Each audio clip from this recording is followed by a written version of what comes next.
Bapak Ibu dimanapun berada pada saat ini, kembali kami menyapa kita semua, ya Ahubu. Sekarang kami atau saya akan menyampaikan satu kesaksian ketika saya mengerjakan korpus atau patung Yesus yang terbuat dari kayu. Jadi pada saat saya mengukir korpus patung Yesus, ada saja yang merupakan mukjizat, di mana mukjizat yang saya alami ini, yang saya rasakan ini adalah kesaksian pribadi saya. Bagaimana Tuhan itu selalu hadir di setiap pekerjaan kita. Jadi perlu saya sampaikan, awalnya saya tidak punya pengalaman, pengetahuan soal mengukir. Entah apa saja itu, saya tidak punya pengalaman, pengetahuan soal itu. Tetapi ketika ada yang meminta korpus melalui saya, dan saya mengatakan tidak ada, karena para pengukirnya, pengrajinnya semua sudah almarhum. Tetapi di dalam hati saya, waktu saya menolak, terus bergejolak bagaimana supaya saya bisa mengukir korpus ini atau membuat patung Yesus ini. Dan dari itu saya coba pelan-pelan ambil sepotong kayu, saya coba gambar. Itu awalnya saya melakukan pekerjaan ini, mengukir korpus itu. Dan dari garis-garis yang saya sudah bentuk dengan tulisan itu, saya ikuti, saya pahat. Dan pada saat saya memulai pekerjaan itu, tentu awalnya saya harus berserah diri. Dalam hati saya mengatakan, apa yang saya lakukan ini, apa yang saya kerjakan ini adalah merupakan rupa wajahnya. Berilah petunjuk kepada saya. Tuhan adalah Maha Tahu. Tuhan adalah Maha Guru.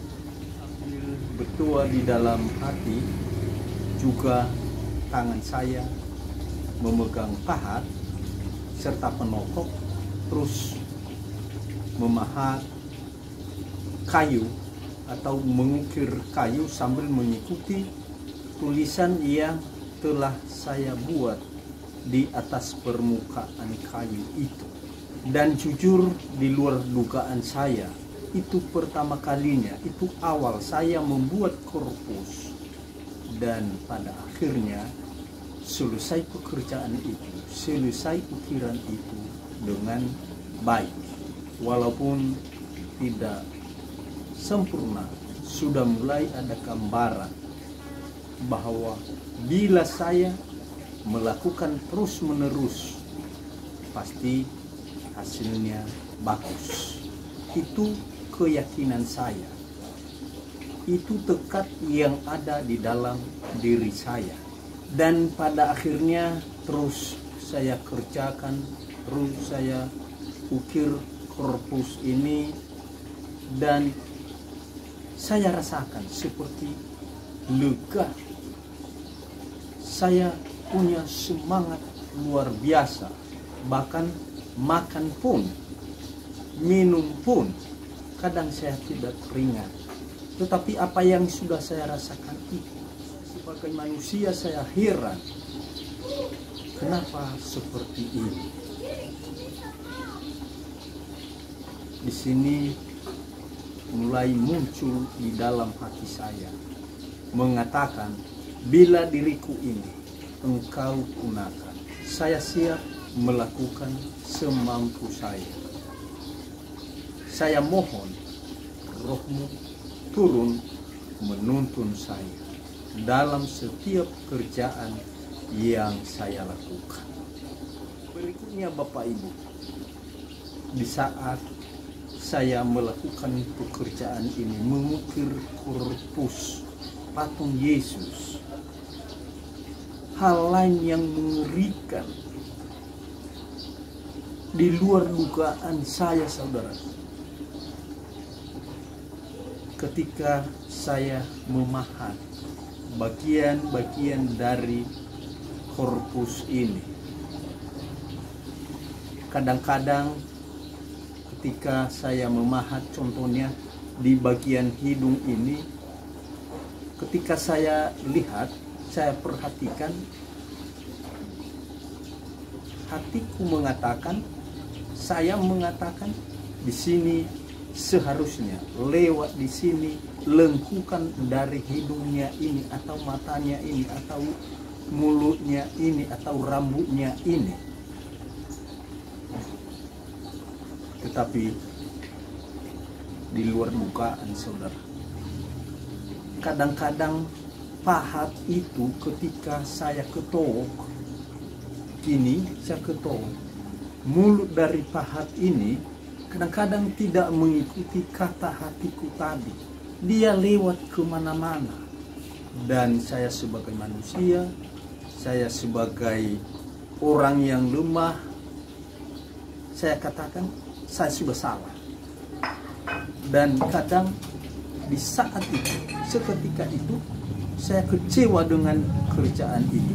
Tetapi saya duduk, mungkin beberapa detik, saya lihat, perhatikan setelah itu,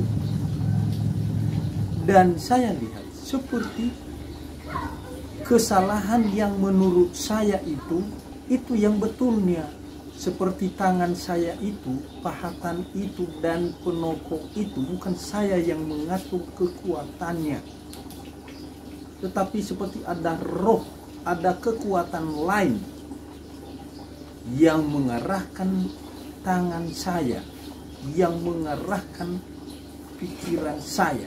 Dan saya lihat setelah selesai, saya rasakan seperti saya lega, walaupun pada saat saya kerjakan, mengukirnya, karena kadang-kadang tidak sesuai menurut apa yang sudah saya pikirkan.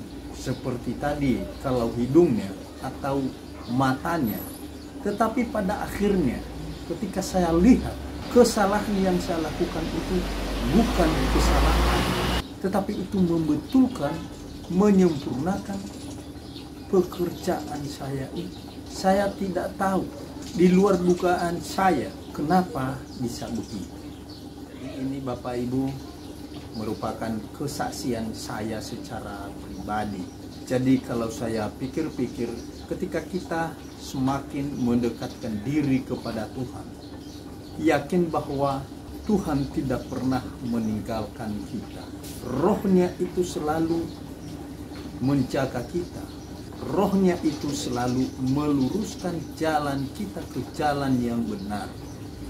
Asalkan kita punya niat, asalkan kita punya tekad bahwa satu-satunya yang menyelamatkan hidup kita adalah Tuhan Yesus Kristus. Akhir kata, para seniman dimanapun berada, para penyair dimanapun berada, semoga hasil-hasil karyanya membawa kedamaian kepada umat manusia. Sawagele Yahubu Pace Ebene.